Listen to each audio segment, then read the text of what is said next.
The studio lights of the Kelly Clarkson show glowed softly, washing the stage in warm gold as the audience buzzed with excitement. Gwen Stefani sat elegantly on the cream-colored couch, legs crossed, her signature platinum blonde hair catching the light. She wore a relaxed smile, but beneath it was a quiet tension she couldn't quite shake. Kelly Clarkson sat opposite her, cheerful as ever, cue cards in hand, her energy bright and welcoming. At first, everything felt normal. Laughter, applause, the familiar rhythm of a daytime talk show that thrived on warmth and positivity. They started with light conversation. Gwen spoke about music, motherhood, and how life had changed over the years. The crowd leaned in, captivated by her voice, her stories, her presence. Kelly nodded, laughed, chimed in, keeping the flow easy and friendly. It felt like a safe space, comfortable, even nostalgic. Two powerful women, both icons in their own ways, sharing a stage and a moment. But slowly, subtly, the tone began to shift. Kelly transitioned the conversation toward Gwen's recent career choices, creative risks, new collaborations, and the changes in her musical direction. At first, Gwen answered calmly, explaining her growth, her desire to evolve, her need to stay true to herself. Her voice was composed, but something in her eyes tightened just a little. Kelly, trying to keep things engaging, pressed a bit more. Some fans feel like you've drifted away from what made them fall in love with you, she said gently, but the words landed heavier than intended. Do you think you've changed too much? There was a brief pause. Not long enough for the audience to react, but long enough for the silence to feel loud. Gwen smiled again, but this time it didn't reach her eyes. I've grown, she replied carefully. There's a difference. Growth doesn't mean losing who you are. The audience applauded, sensing a subtle emotional shift. Kelly nodded, but instead of easing off, she continued.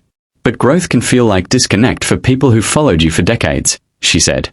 Some of them feel left behind. That's when the air changed. Gwen's posture stiffened slightly. She uncrossed her legs, then crossed them again, adjusting her position as if trying to ground herself. Her hands folded together in her lap, fingers tightening. I don't owe anyone staying the same version of myself forever, Gwen said, her voice still controlled, but firmer now.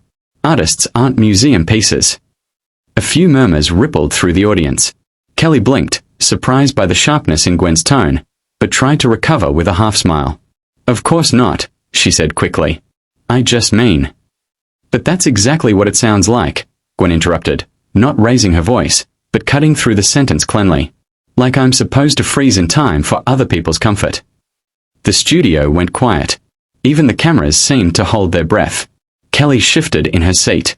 Her usual warmth was still there, but now it was mixed with confusion and a hint of defensiveness. I'm not saying that, she replied. I'm just asking what you say to fans who feel disconnected. Gwen leaned forward slightly. I say they're allowed to feel that way, she said. But I'm also allowed to change. I'm allowed to explore new sounds, new identities, new chapters of my life without being told I've betrayed anyone. Her voice trembled just enough to reveal the emotion underneath the calm. The audience was silent now, fully locked into the moment. Kelly glanced at her cue cards, then back at Gwen. I think the conversation online has just been really intense, she said. Some people feel like you're not listening. That was the wrong sentence. Gwen's jaw tightened. Her eyes flickered, not with anger, but with hurt. I've listened my entire career, she said quietly. To critics. To fans. To labels. To expectations.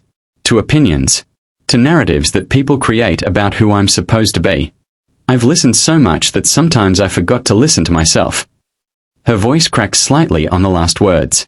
A soft gasp moved through the audience. Kelly's expression softened. Gwen, I didn't mean. But Gwen raised her hand gently, signaling for her to stop. This isn't just an interview question for me, Gwen continued. This is my life. My identity. My growth. My mistakes. My healing. And when it gets turned into headlines and hot takes and debates, it stops feeling like conversation and starts feeling like judgment. The warmth of the studio lights suddenly felt too bright, too exposed. Producers behind the cameras exchanged nervous glances. Kelly leaned forward, her voice quieter now. I truly wasn't trying to judge you. I know, Gwen said. But intent doesn't erase impact. Silence fell again. You could hear someone in the audience shift in their seat. Gwen took a slow breath, as if trying to steady herself. Her eyes glistened, but she refused to let the tears fall. She straightened her back, regaining control. "I came here to talk about my music, my journey, my art," she said. "Not to defend my right to exist as a changing human being." Kelly opened her mouth to respond, but no words came out at first.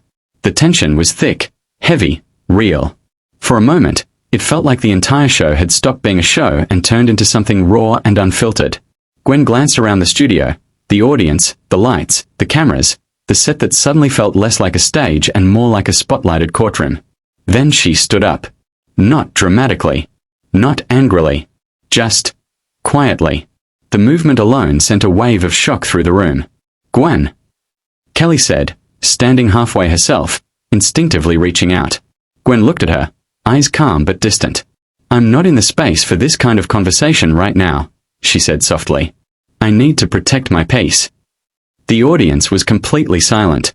No clapping. No gasps. Just stillness.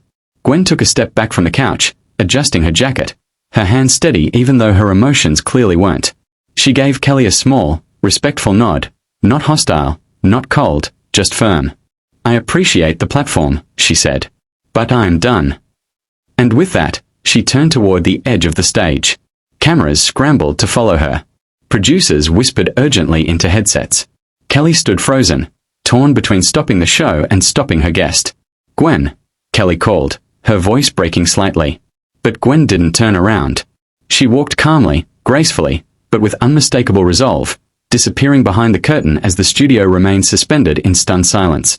And just like that, what began as a warm, friendly interview had transformed into one of the most intense, emotional moments the show had ever seen, leaving the audience, the crew, and millions of viewers at home wondering how a simple conversation had turned into a breaking point. The moment Gwen Stefani disappeared behind the curtain, the studio felt hollow, like the air itself had been pulled out of the room. The audience sat frozen, unsure whether to clap, whisper, or simply stay silent. The soft hum of the studio lights suddenly felt louder than the crowd. Kelly Clarkson stood alone on the stage, one hand still slightly raised from where she had instinctively reached out, her expression caught between shock, concern, and disbelief. For a few seconds, no one moved. Producers' voices crackled in headsets backstage. Camera operators hesitated, unsure whether to cut, zoom, or hold the wide shot. The live audience, usually full of energy and reactions, sat in a strange stillness, absorbing what they had just witnessed. Kelly finally took a slow breath and turned back toward the couch.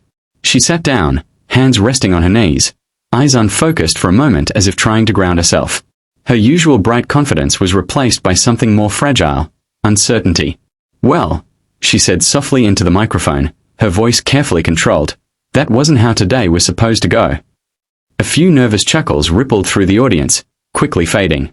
Kelly looked toward the side of the stage where Gwen had exited, then back at the crowd. "I want to say this clearly," she continued.